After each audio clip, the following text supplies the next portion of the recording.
Hi students, today we shall move to the second session of Introduction to Marketing. So in the previous session we have discussed about meaning, definition, nature or characteristics of marketing, and we have also discussed the meaning of market and marketing. So in this session we will concentrate on approaches to the study of marketing. So what are the approaches which we have to concentrate in the study of marketing? In that, first one is commodity market, second functional market, third one institutional approach, fourth one is managerial or decision making approach, fifth one is system approach, and other approaches also we have legal, societal and economic approach. So now first one is commodity approach.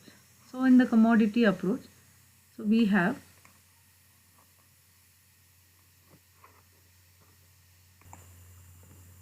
the commodity approach.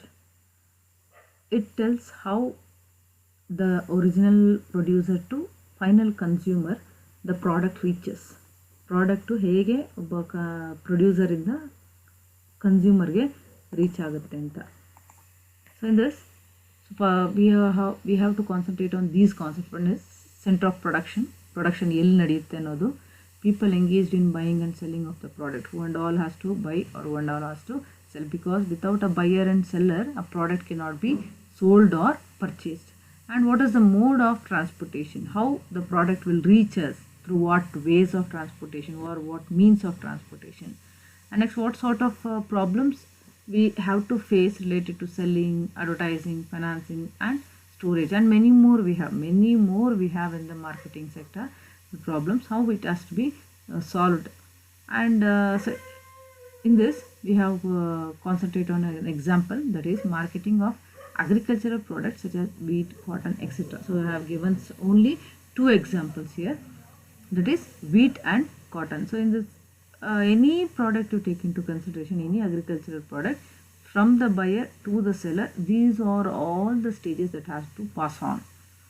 Next one is functional approach. So functional approach is nothing but, which are also called as functions of marketing, which we will discuss later very deeply or very detailedly. So buying, selling, storage, financing, risk bearing, advertising and providing information, these are all the functions of marketing. So without buying, a market will not exist. Without selling, the market will not exist. Storage is also an important function through which we will store stock and we will sell the products. And financing, without financing any institutions, so without financing a market will not start a product or the product will not produce. Risk bearing, so any business you take into consideration or any market you take into consideration, there is a risk, right? So without a risk there won't be any business. And advertising, to reach the consumer, to know the consumer about the existence of the product, the advertising is a must. Advertising ತುಂಬ important. ಹೇಗಂತಂದರೆ ಆ product ಇದೆಯಾ ಅಥವಾ ಎಲ್ಲಿದೆ, ಹೇಗಿದೆ ಅನ್ನೋದನ್ನು ತಿಳ್ಕೊಳ್ಳೋಕ್ಕೋಸ್ಕರ we will concentrate on advertising and providing information through whatever the means. Next one is institutional approach. So this is an approach where all the people who enter into the market, those people includes, so like distributors are very important. Through institutions or agencies they will come. So distributors, wholesalers, retailers, transport companies, bank, insurance companies, everyone who discharge their responsibility during the movement of goods. So one product has to send from, or one product has to reach the customer through all these means or through all these ways, we can tell, all these centers. So these are the people or these are the agencies which are very much important to a product to reach the consumer. ಈ ಏಜೆನ್ಸಿಗಳನ್ನ ಏನಂತ ಹೇಳ್ತೀವಿ, bank ಆಗಿರ್ಬೋದು, insurance ಆಗಿರ್ಬೋದು, transportation ಆಗಿರ್ಬೋದು, ಇವೆಲ್ಲ ಏನಿದ್ದಾವೆ ಇವೆಲ್ಲನೂ product ಒಬ್ಬ ಗ್ರಾಹಕರಿಗೆ ರೀಚ್ ಆಗೋದು, ಅಂದರೆ ಒಬ್ಬ ಪ್ರೊಡ್ಯೂಸರಿಂದ ಒಬ್ಬ ಕನ್ಸ್ಯೂಮರ್ಗೆ ರೀಚ್ ಆಗೋದಕ್ಕೆ ಬೇಕಾಗಿರುವಂಥ ಏಜೆನ್ಸಿಗಳು ಅಥವಾ ಇನ್ಸ್ಟಿಟ್ಯೂಷನ್ಗಳು ಅಂತ. And next one is managerial or decision making approach. So here also we will focus on how the decision making can be done. So we will concentrate on what sort of strategies or techniques we use in solving any sort of problems. ಎಲ್ಲ market business ಯಾವುದೇ ನೀವು ತಗೊಳ್ಳಿ, ಎಲ್ಲ ಕಡೆನೂ ಸಮಸ್ಯೆಗಳು ಬರ್ತವೆ. ಸಮಸ್ಯೆಗಳು ಬಂದಾಗ ಅದನ್ನು ಯಾವ ರೀತಿ ನಾವು ಫೋಕಸ್ ಮಾಡಬೇಕು, ಅದನ್ನು ಯಾವ ರೀತಿ ಐಡೆಂಟಿಫೈ ಮಾಡಬೇಕು, ಮತ್ತು ಅದನ್ನು ಯಾವ ಯಾವ ಪ್ಲ್ಯಾನ್ಗಳು ಅಥವಾ ಸ್ಟ್ರಾಟಜಿಗಳ ಮೂಲಕ ಅಥವಾ ಟೆಕ್ನಿಕ್ಸ್ ಮೂಲಕ ಅದನ್ನು ಸಾಲ್ವ್ ಮಾಡಬೇಕು. So this is very very very much important in the decision making approach. So this is also one of the function in decision making, one of the function or approach in marketing. Next is system approach. System approach also an integrated approach which includes ಏನಿದೆ. system approach is something it tells you that it is a system.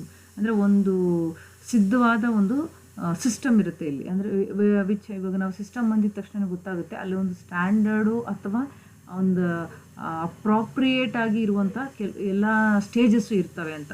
ಅದೇ ಥರ ಇಲ್ಲೂ ಅಷ್ಟೇ ಸಿಸ್ಟಮಲ್ಲಿ ಏನಿದೆ ಅಂದರೆ first is objective. Main objective ಏನಿರುತ್ತೆ ಒಂದು ಮಾರ್ಕೆಟ್ಗೆ ಅಂತಂದರೆ objective is nothing but profitability through customer satisfaction. So this is very important students, like profitability through customer satisfaction. ಯಾಕೆ ಇದನ್ನು ಹೇಳ್ತೀವಿ ಅಂತಂದರೆ ಪ್ರಾಫಿಟನ್ನು ಅರ್ನ್ ಮಾಡೋ ನಿಟ್ಟಿನಲ್ಲಿ if you doesn't concentrate on a customer satisfaction, then obviously that business or that market will not exist for a long time. ನೀವು ಬರೀ profit ಕಡೆ ಅಥವಾ ಬರೀ ಲಾಭದ ಕಡೆ ಗಮನಿಸ್ತಾ ಕಸ್ಟಮರ್ ಸ್ಯಾಟಿಸ್ಫ್ಯಾಕ್ಷನನ್ನು ನೀವು ತೊರೆದಾಕಿದ್ದೆ ಆದರೆ ನೀವು ಮಾರ್ಕೆಟಲ್ಲಿ ಜಾಸ್ತಿ ದಿನಗಳ ಕಾಲ ಎಕ್ಸಿಸ್ಟ್ ಆಗೋದಕ್ಕೆ ಸಾಧ್ಯ ಇಲ್ಲ. And next one is processor and whatever the next one is input, information from internal and external sources. So internal and external sources are very much important, that how the ಕಸ್ಟಮರ್ಗೆ ಏನು ಬೇಕು ಅನ್ನೋದನ್ನು ತಯಾರಿಸೋದೇ ನಮ್ಮ manufacturing concern ಅಥವಾ ನಮ್ಮ ಬಿಸ್ನೆಸ್ನ main objective ಆಗಿರುತ್ತೆ, ಹೌದಲ್ಲ. So whatever the information ನೀವು ಈವನ್ ಇನ್ಕ್ಲೂಡಿಂಗ್ ಇಂಟರ್ನಲ್ ಮತ್ತು ಎಕ್ಸ್ಟರ್ನಲ್ ಸೋರ್ಸಸ್ಸಿಂದ ಏನು ಇನ್ಫಾರ್ಮೇಷನ್ ಸಿಗುತ್ತೋ ಅದನ್ನೆಲ್ಲನೂ ಇಲ್ಲಿ ನಾವು ಒಟ್ಟುಗೂಡಿಸ್ತೀವಿ ಅಂತ. And next one is processor. Information processed ಅಂದರೆ ತಗೊಂಡಿರುವಂಥ ಇನ್ಫಾರ್ಮೇಷನನ್ನು ನಾವು ಯಾರ್ಯಾರಿಗೆ ಯಾವ್ಯಾವ ಇನ್ಫಾರ್ಮೇಷನ್ನ ಕೊಡುವಂಥದ್ದು, ಮ್ಯಾನುಫ್ಯಾಕ್ಚರಿಗೆ ಯಾವ ಇನ್ಫಾರ್ಮೇಷನು, ಟ್ರಾನ್ಸ್ಪೋರ್ಟೇಷನ್ಗೆ ಯಾವ ಇನ್ಫಾರ್ಮೇಷನ್, ಆ ಥರ ಎಲ್ಲ ಸ್ಟೇಜಸ್ವರೆಗೂ ಯಾವ್ಯಾವ ಇನ್ಫಾರ್ಮೇಷನ್ ನಾವು ಕೊಡುವಂಥದ್ದು ಮತ್ತು ಅದನ್ನು ಹೇಗೆ ಪ್ರೋಸೆಸ್ ಮಾಡುವಂಥದ್ದು ಅಂತ ಅನ್ನೋದನ್ನು ಈ ಸ್ಟೇಜಲ್ಲಿ ಮಾಡ್ತೀವಿ. And next output. Actions are taken with respect to the marketing activity. So actions are taken ಅಂತಂದಾಗ according to the marketing activity ಈ ಇನ್ಫಾರ್ಮೇಷನ್ ಅಥವಾ ಈ ಸೋರ್ಸಸ್ಸಿಂದ ತಂದಿರುವಂಥ ಇನ್ಫಾರ್ಮೇಷನ್ರ ಆಧಾರದ ಮೇಲೆ ಯಾವ ಥರದ ಆ್ಯಕ್ಷನ್ಸನ್ನು ನಾವು ತಗೊಳ್ತೀವಿ. Am I clear? And next is feedback. The feedback the forms the basis for future change. ಅಂದರೆ ಫೀಡ್ಬ್ಯಾಕ್ ಏನು ಹೇಳುತ್ತೆ ಅಂದರೆ ನಿಮಗೆ ಫೀಡ್ಬ್ಯಾಕ್ ಅಂದರೆ ಗೊತ್ತಿರಬೇಕು. ಈ ಕಾಲೇಜ್ಗಳಲ್ಲಿ ಸ್ಕೂಲ್ಗಳಲ್ಲಿ ಫೀಡ್ಬ್ಯಾಕ್ ಕೊಡಿ ಅಂತ ಕೇಳ್ತಾರೆ. ಫೀಡ್ಬ್ಯಾಕ್ ಅಂದರೆ ಏನು? To know what the thing was, ಅಂದರೆ ನೀವು ಉಪಯೋಗಿಸಿರುವಂಥ ವಸ್ತು ಆಗಿರ್ಬೋದು ಅಥವಾ ಉಪಯೋಗಿಸಿರುವಂಥ ಅಥವಾ ಯೂಸ್ ಆಗಿರುವಂಥ ಅಥವಾ ಹೇಳಿರುವಂಥ ಏನೇ ಆಗಿದ್ರು ಅದರಲ್ಲಿ ಏನನ್ನು ಅದ್ರ ಮೇಲೆ ನಿಮ್ಮ ಅಭಿಪ್ರಾಯ ಏನು ಅಂತ ಹೇಳುವಂಥದ್ದನ್ನು ನಾವು ಫೀಡ್ಬ್ಯಾಕ್ ಅಂತ ಕರಿತೀವಿ. ಸೊ ಹಿಯರ್ ಫೀಡ್ಬ್ಯಾಕ್ ಯಾಕೆ ಬೇಕು ಅಂತಂದರೆ to know what sort of changes we can make in the future. ಅಂತ ಏನಾದರೂ ಬದಲಾವಣೆಗಳನ್ನು ಮಾಡಬೇಕು ಅಂತಂದರೆ ಹೇಗೆ ಅದನ್ನು ಬದಲಾವಣೆನ ಮಾಡ್ಬೋದು ಅನ್ನೋದನ್ನು ಹೇಳುವಂಥದ್ದನ್ನು this called as feedback. Next is legal approach. So legal approach is something which is related to law. ಅಂದರೆ ಕಾನೂನು ಪ್ರಕಾರ ಅಂತ. ಸೊ ಕಾನೂನು ಪ್ರಕಾರದಲ್ಲಿ ಅಂತಂದರೆ ಯಾವ್ಯಾವ ಲೆಜಿಸ್ಲೇಷನ್ಸಲ್ಲಿ ಕಾನೂನುಬದ್ಧವಾಗಿ ನಾವು ಮಾರ್ಕೆಟಿಂಗ್ ಸಿಸ್ಟಮನ್ನು ಕಾನೂನುಬದ್ಧವಾಗಿ ನಾವು ಮಾರ್ಕೆಟಿಂಗ್ ಸಿಸ್ಟಮಲ್ಲಿ ಅಳವಡಿಸ್ಕೋಬೋದು ಅಂತಂದರೆ ಅಂದರೆ you know about goods act ಮತ್ತು ಕೆರಿಯರ್ ಆ್ಯಕ್ಟು ಮತ್ತು ಕನ್ಸ್ಯೂಮರ್ ಪ್ರೊಟೆಕ್ಷನ್ ಆ್ಯಕ್ಟು ಅಂತ ಏನೇನು ಇದ್ದಾವೆ ಇವೆಲ್ಲನೂ ಪ್ರಾಡಕ್ಟ್ಸ್ನ ಸೇಲ್ ಮಾಡೋದಕ್ಕಾಗಿರ್ಬೋದು ಅಥವಾ ಕನ್ಸ್ಯೂಮರ್ಸ್ ಅದನ್ನು ಪರ್ಚೇಸ್ ಮಾಡೋದಕ್ಕಾಗಿರ್ಬೋದು ಕಾನೂನು ಕಡೆಯಿಂದ ಆಗುವಂಥ ಕೆಲವೊಂದಷ್ಟು ಸೌಲಭ್ಯಗಳು ಅಂತ ನಾವು ಕರಿಬೋದು. Some sort of favour that the legal or law is giving to protect the customer and for the marketer. ಅಂದರೆ ಮಾರ್ಕೆಟ್ಗೂ ಅಥವಾ ಬಿಸ್ನೆಸ್ಗೂ ಅದರ ಜೊತೆಗೆ ಒಬ್ಬ ಕನ್ಸ್ಯೂಮರ್ ಅಥವಾ ಕಸ್ಟಮರ್ಗೂ ಉಪಯೋಗಕ್ಕೆ ಬರುವಂಥ ಯಾವ ಥರದ ಕಾನೂನುಗಳು ಅಂತ that comes under legal approach. And next societal approach ಅಂತಂದರೆ ಏನು ಗೊತ್ತಾ?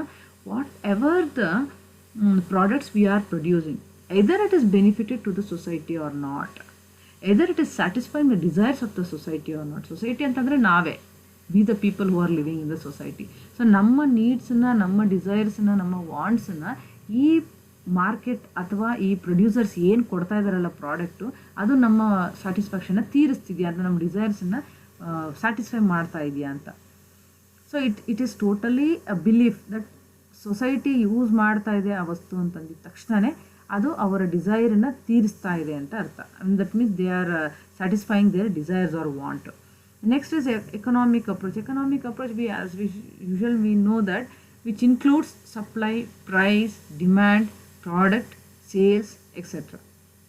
ಅಲ್ವಾ, ಎಲ್ಲ ಥರದ ವ್ಯವಹಾರಗಳು ನಾವೇನು ಮಾಡ್ತೀವಲ್ಲ ಒಂದು ಪ್ರಾಡಕ್ಟ್ ಮೇಲೆ, ಆ ಎಲ್ಲ ಎಕನಾಮಿಕ್ ವ್ಯವಹಾರಗಳು. ವ್ಯವಹಾರ is nothing but an economic ಆಸ್ಪೆಕ್ಟಿವ್.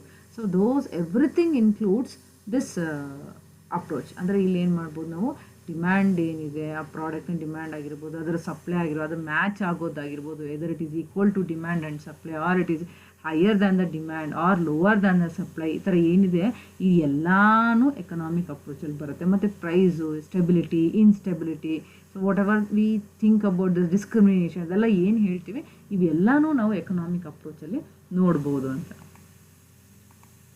And next is, so this is what about the previously we have discussed that is what about the approaches in marketing anta. Am I clear? Next one is, what are the concepts, that is marketing concepts. Marketing concepts alli we have 5 concepts, that is production, product, selling, marketing, societal marketing anta. First we will concentrate on production concept. Production concepts is nothing but it will consumers will favor those products that are low in cost. ನಮ್ಗೆ ಗೊತ್ತಿದೆ consumers whomever they purchase the product, before they'll see that what is the cost of the product ಅಂತ. Cost of the product with wide coverage. What is wide coverage or widely available ಅಂತಂದರೆ, product ಏನಾಗಿರಬೇಕು, ಕಡಿಮೆ ಇರಬೇಕು, ಅದರ ಜೊತೆಗೆ ಅದು ಸಾಕಷ್ಟು ಕಡೆ ಅದು ಅವೈಲಬಿಲಿಟಿ ಇರಬೇಕು ಅಂತ. ಈಗ ನೀವು ಎಕ್ಸಾಂಪಲ್ ತೊಗೊಂಡ್ರೆ ಸೋಪ್ ಅಂದ್ಕೊಳ್ಳಿ, ಪೇಸ್ಟ್ ಅಂದ್ಕೊಳ್ಳಿ, ಬ್ರಷ್ ಅಂದ್ಕೊಳ್ಳಿ, ಕೂಮ್ಸ್ ಅಂದ್ಕೊಳ್ಳಿ, ಇವೆಲ್ಲ ಕೆಲವೊಂದಷ್ಟು ಬೇಸಿಕ್ ರಿಕ್ವೈರ್ಮೆಂಟ್ಸ್ ಏನೇನಿದೆ, ಚಾಕ್ಲೇಟ್ಸು, ಬಿಸ್ಕೆಟ್ಸು, ಮತ್ತು ನಾವು ತಿನ್ನುವಂಥ ತಿಂಡಿಗಳು, ಇವೆಲ್ಲ ಹೋಟೆಲ್ಸು, ಇವೆಲ್ಲ ಏನು ನೀವು ನೋಡ್ತೀರಾ, these everything it will be available everywhere, ಎಲ್ಲ ಕಡೆನೂ ಇದು ಅವೈಲಬಿಲಿಟಿ ಇರುತ್ತೆ, ಹೌದಲ್ಲ. So that is what a production concept. ಅಂದರೆ ಪ್ರೊಡಕ್ಷನ್ ಅಂತಂದರೆ ಹೇಗಿರಬೇಕು ಅಂತಂದರೆ, it should be a low and it should be available widely. ತುಂಬ ವಿಸ್ತಾರವಾಗಿ ಸಿಗಬೇಕು, ಅಂದರೆ ತುಂಬ ಕಡೆ ಅದನ್ನು ಸಿಗುವಂಥದ್ದಾಗಿರಬೇಕು ಅಂತ. Next one is product concept, that is production concept and this is product concept. So this concentrates on how different you are, how your product is different, how it is been identified in the sense the consumers will favor those products that offer the best quality, performance or features. How the customer will attract to a product. So this is what the basic thing, or this is an important thing also, because he offers only the product which has best quality, best giving, best performance giving or with the best features. ನೀವು ಯಾವುದೇ ಒಂದು mobile phone ತೊಗೊಳ್ಬೇಕು ಅಂತಂದ್ರೂ, ಒಂದು laptop ತೊಗೊಳ್ಬೇಕು ಅಂತಂದ್ರೂ, first ಅದ್ರ ಕಡೆ ಏನು ನೋಡ್ತೀರಾ, ಏನು ಫೀಚರ್ಸ್ ಇದೆ, ಇಷ್ಟೆಲ್ಲ ಫೀಚರ್ಸ್ ಇದೆಯಾ, ಹಾಗಾದರೆ ಇದ್ರ ಬೆಲೆ ಏನು, ಈ ಫೀಚರ್ಸ್ಗೆ ಈ ಬೆಲೆ ಸರಿನಾ ಅನ್ನೋದನ್ನು ನೀವು ಚೆಕ್ ಮಾಡಿ ನೋಡ್ಕೊಂಡು ಅದಾದಮೇಲೆ ನೀವು ಆ ಪ್ರಾಡಕ್ಟನ್ನ ಪರ್ಚೇಸ್ ಮಾಡ್ತೀರಿ. So that is what a product concept. Before purchasing a product you will have to know that what sort of features or characteristics or performance it is offering you anta. Next one is, so here is a orientation may lead to that marketing myopia, that is focus on product rather than a consumer needs. ಅಂದರೆ marketing myopia ಅಂತಂದರೆ you have to focus on the product, ಅಂದರೆ product ಮೇಲೆ focus ಮಾಡೋ rather than the consumer needs. ಅಂದರೆ ಕೆಲವೊಂದು ಸಾರಿ ಏನಾಗ್ಬಿಡುತ್ತಂದರೆ, we will concentrate on product, we won't concentrate on consumer needs. ಅವರ ನೀಡ್ಸ್ ಏನಿದೆ ಅದ್ರ ಬಗ್ಗೆ ಗಮನಿಸ್ತೀರಾ, ಸದ್ಯಕ್ಕೆ ಅಲ್ಲಿ ಏನು ಅವೈಲಬಿಲಿಟಿ ಪ್ರಾಡಕ್ಟ್ ಇದೆಯೋ ಅದ್ರ ಕಡೆ ಗಮನಿಸ್ತೀವಿ. ಫಾರ್ ಎಕ್ಸಾಂಪಲ್, ನಾವೇನು ಮಾಡಿರ್ತೀವಿ, ನಮಗೆ ಒಂಥರದ ಊಟ ತಿಂದು ಒಂಥರದ ಊಟದಲ್ಲಿ ಅಭ್ಯಾಸ ಇರುತ್ತೆ. ಯಾವುದೋ ಬೇರೆ ಒಂದು ಕಡೆ ಹೋದಾಗ we won't be able to get our side food ಅಥವಾ our taste and preference, our wanted food ಅಂತ. ಆಗ ನಾವೇನು ಮಾಡ್ತೀವಿ, ಅಲ್ಲಿ ಏನು ಸಿಗುತ್ತೋ ಅದನ್ನು ನಾವು ತಿಂತೀವಿ. So that is what we call it as myopia. ಅಂದರೆ we will focus on product rather than on consumer needs. ಅಂದರೆ ಅಲ್ಲಿ ನೀಡ್ಸು ವಾಂಟ್ಸು ಕಡೆ ಗಮನ ಕೊಡೋಕ್ಕಾಗಲ್ಲ. We have to concentrate on a product and then we have to purchase. Am I clear? So next is selling concept. Selling concept is nothing but it is a coaxed into buying as they generally have buying inertia resistance to buying. That is, selling oriented organization undertake aggressive selling and promotion effort to stimulate the buying. Here what the consumer will do, so he will make the product, he will purchase the product in such a thing that the seller will promote in such a way to stimulate the buying. Here what the purchaser or what the seller will, what the consumer will do is he will be stimulated by a seller to purchase the product. ಆ ಪ್ರಾಡಕ್ಟನ್ನು purchase ಮಾಡೋ ಥರ stimulate ಮಾಡುವಂಥದ್ದು ಅಂತ. Okay, so this is what about the selling concept. Next is marketing concept or consumer oriented concept. So it is based on the profitability achieved through consumer satisfaction. So that is what I told you, that what sort of main concept of a marketing, main concept here is how the consumer will be satisfied by achieving the profitability. ಒಂದು ಈ ಕಡೆ profit ಆಗಬೇಕು, ಅದ್ರ ಜೊತೆಗೆ ಅಲ್ಲಿ consumer satisfaction ಆಗಬೇಕು. So next is here customer satisfaction. Here understanding the needs and desires of a target customer. ಇದು ತುಂಬ important. What the person has to do, he has to understand, or the producer has to understand the needs and wants of the customer. Based on that thing only he has to produce the product and he has to sell the product. And next here is system approach. So all marketing activities are properly integrated and coded. That is what I told you in the previous concept also. Approaches alle ಹೇಳಿದ್ದೆ ನಾನು ಅದನ್ನು. ಎಲ್ಲಾನು ತರ್ಕಬದ್ಧವಾಗಿದೆಯಾ, ಅದು objective ಆಗಿರ್ಬೋದು, input ಆಗಿರ್ಬೋದು, process ಆಗಿರ್ಬೋದು, output ಆಗಿರ್ಬೋದು, feedback ಆಗಿ ಅಲ್ಲಿ ಎಲ್ಲಾನು according to system or stages ಇದೆಯಾ ಅಂತ. So here it is coordinated and achieved the objective what the producer wanted to. And next is marketing information system. So this is what a system where we will have to concentrate on accurate information about the customer and competition. ಅಂದರೆ accurate information, ಈ system ಅಥವಾ ಈ marketing information system ಅಂತ ಏನು ಕರಿತೀವಿ ನಾವು, ಇಲ್ಲಿ ನಮಗೆ ಅಡಿಕ್ವೇಟ್ ಮತ್ತು ಅಕ್ಯುರೇಟ್ ಇನ್ಫಾರ್ಮೇಷನ್ ಇರುತ್ತೆ. So it is totally based upon what exactly the customer is and what exactly the wants of the customer. ಇಲ್ಲಿ ಎಲ್ಲ ಥರ ಈಗ ಒಂದು ಟೋಲ್ ಫ್ರೀ ನಂಬರ್ ಹಾಕಿದ ತಕ್ಷಣ ಅದ್ರ ಬಲ್ಲಿ ಹೇಗೆ ಇನ್ಫಾರ್ಮೇಷನ್ ನಿಮಗೆ ಸಿಗುತ್ತೋ ಅದೇ ಥರ ಇದು ಒಂಥರ ಮಾರ್ಕೆಟಿಂಗ್ ಇನ್ಫಾರ್ಮೇಷನ್ ಸಿಸ್ಟಮ್ ಇರುತ್ತೆ. ಇಲ್ಲಿ ನಿಮಗೆ ಮಾರ್ಕೆಟ್ ರಿಲೇಟೆಡ್ ಆಸ್ಪೆಕ್ಟ್ಸ್ ಏನೇನಿದೆ ಅದರದ್ದು ಎಲ್ಲ ಪೂರ್ತಿ ಇನ್ಫಾರ್ಮೇಷನ್ ನಿಮಗೆ ಸಿಗುತ್ತೆ related to customer and what related to the competition. And dual objective. So here dual objective ಅಂದರೆ ನಾನು ಅದೇ ಆಗ್ಲೇನೂ ಹೇಳ್ದಲ್ಲ, consumer satisfaction and profitability. So this is what the dual objectives. Here what it is, it advocates the serving the consumers and maximizing the profit at the same time.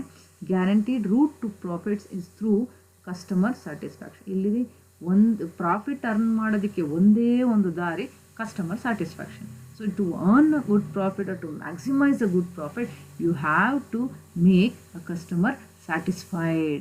Then only you can reach to the maximum level. Okay, am I clear? So this is what about the market concept or customer oriented concept. Next, social or societal marketing concept. So here this tells you it is something that it is beyond understanding the consumer needs. Agale nimge helide societal approach alle helide nanu, either it is satisfied with the customers wants with the products what they are producing anta. So that is what here this tells about. It's not only for customer satisfaction but for customer social welfare. It concerned about public welfare and better living environment.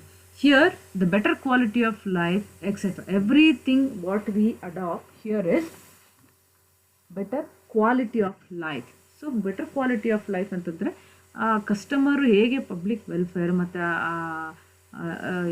ಈ ಸೊಸೈಟಿಯಲ್ಲಿ ಏನು ಹೇಳುತ್ತೆ ಅಂತಂದರೆ it concentrates or it is concerned about ಜನರ ಏಳಿಗೆ ಅಥವಾ ಅದನ್ನೇನು ಹೇಳ್ತೀವಿ betterment of the public society to live their better living. ಆ ಎನ್ವಿರಾನ್ಮೆಂಟನ್ನು ಕ್ರಿಯೇಟ್ ಮಾಡುವಂಥದ್ದು. Because it should not harm whatever the products it is produced or released in the market, it should not harm to the society ಅಂತ.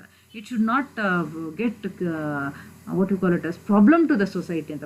ಸೊಸೈಟಿಗೆ problem ಆಗುವಂಥ ಯಾವುದೇ ಥರದ activities ಇಲ್ಲಿ ನಡೀಬಾರ್ದು ಅನ್ನೋದು. And next is that is what here making organize adopt socially responsible marketing policies. Here you know that whatever the marketing policies it is created, it should be a better policies which is helpful to the society to do to give the product to the consumers. So an automobile not only fuel efficient but less polluting. ನೋಡಿ example ಹೇಳಿದ್ದಾರೆ, an automobile is not only fuel efficient but less polluting. ಅಂದರೆ ಅದು fuel efficient ಅಲ್ಲ, ಅದು less polluting ಇರುತ್ತೆ. It requires the organization three considerations. It requires the organization to balance three considerations. One is company profits, consumer needs and public interest or social welfare. So company profits ಅಂತಂದ್ರೆ the societal concept ಅಲ್ಲಿ you should concentrate on the company profit 1 and consumer needs 2 and public interest 3. So here company profits ಎಷ್ಟು ಮುಖ್ಯನೋ ಅದರ ಜೊತೆಗೆ consumer wants or needs ಅಷ್ಟೇ ಮುಖ್ಯ. ಅದರ ಜೊತೆಗೆ public interest or social welfare means there it should not harm the society or interest of the society ಅಂತ. Am I clear? So this is what about the marketing concepts. So I hope you have understood. So if you have any doubts or any comments related to this, kindly comment in the comment box. Thank you.